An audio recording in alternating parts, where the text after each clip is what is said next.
జల వివాదాల సంబంధించి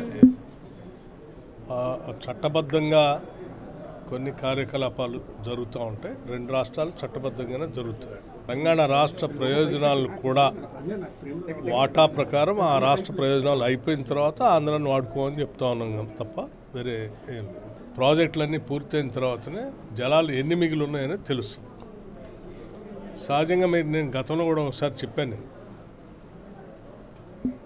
వరద నీరు అని చెప్పి ఈరోజు వాడుకుంటూ ఉంటే మీరు ప్రాజెక్టులు కట్టిన తర్వాత దానికి ఆయకట్టు వచ్చిన తర్వాత రేపు నదీ జలాలు పంపిణీ చేసేటప్పుడు అప్పటికే కట్టి ఉన్నటువంటి ప్రాజెక్టులు కేటాయింపులు ఇచ్చిన తర్వాతనే మిగతా రాష్ట్రాలకి నదీ జలాలు పంపిణీ చేసే కార్యక్రమం జరుగుతుంది.